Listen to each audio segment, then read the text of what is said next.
Yakiwa yamesalia masaa machache kuelekea katika mchezo wa Kariakoo Derby, klabu ya Simba Sports imetangaza kususia kucheza mchezo wa ligi kuu dhidi ya wananchi Young African Sport Club uliopangwa kuchezwa leo Machi 8, 2025 majira ya saa 1:15 usiku kwenye uwanja wa Benjamin Mkapa jijini Dar es Salaam. Taarifa ya leo iliyotolewa na klabu ya Simba imebainisha kuwa sababu ya kufikia uamuzi huo ni kutokana na kunyimwa haki ya kufanya mazoezi kwenye uwanja wa mchezo muda tarajiwa wa mchezo, ambayo ni matakwa ya kikanuni. Barua hiyo ya Simba inaeleza kuwa Simba Sports Club imesikitishwa na vitendo visivyo vya kiungwana dhidi ya timu yetu kuelekea mchezo wa ligi kuu dhidi ya Yanga, Simba ikiwa timu mgeni.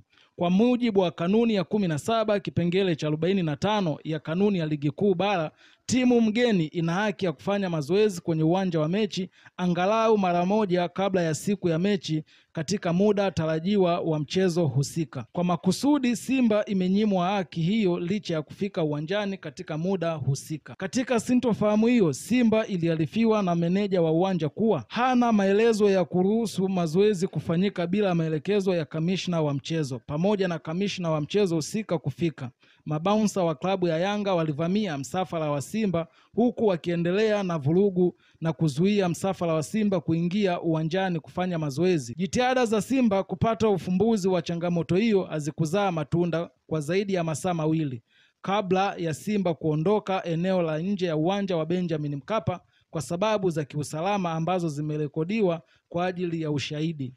Kufuatia ukiukaji huo wa taratibu za mchezo, Simba haitoshiriki mchezo husika na haki zote zimehifadhiwa. Simba inahimiza kuchukuliwa kwa hatua stahiki dhidi ya wahusika wote wa sakata hili. Hata hivyo, licha ya Simba Sport Club kuandika taarifa hiyo kwa umma, bodi ya ligi mpaka sasa bado haijatoa ufafanuzi kama wamepokea barua kutoka kwa klabu hiyo ya Simba. Hata hivyo, Simba wao wakieleza kuwa hawatofika katika uwanja huo. Kwa upande wa pili, wananchi wameendelea na mazoezi na wanajiandaa kwa ajili ya mchezo huo, kwani wanaamini mchezo upo na utapigwa majira ambayo yamepangwa kuchezwa, ikiwa ni saa 1 usiku. Taarifa ya klabu ya Yanga ambayo imetolewa hivi punde inasema kuwa uongozi wa Young African Sport Club unapenda kuutaarifu umma kuwa mchezo wetu wa ligi kuu wa NBC uliopangwa kuchezwa leo tarehe 8 ya mwezi wa 3, 2025 dhidi ya klabu ya Simba saa 1 usiku upo pale pale, kwani hakuna mabadiliko yoyote ambayo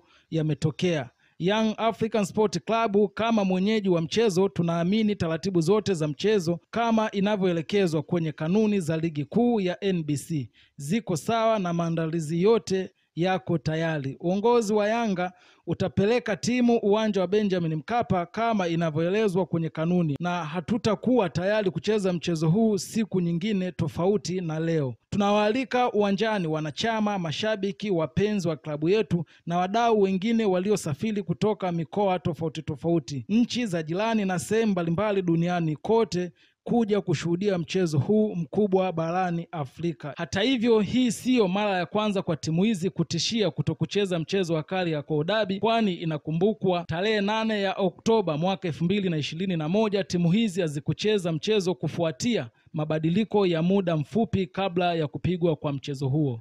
Mpaka sasa taarifa rasmi hazijatoka juu ya mchezo huo na haieleweki kuwa mchezo wa Kariakoo Derby utapigwa ama la. Taarifa zinazosubiriwa ni kutoka katika TFF pamoja na bodi ya ligi yani TPLB kuwa nini hatima ya mchezo huo.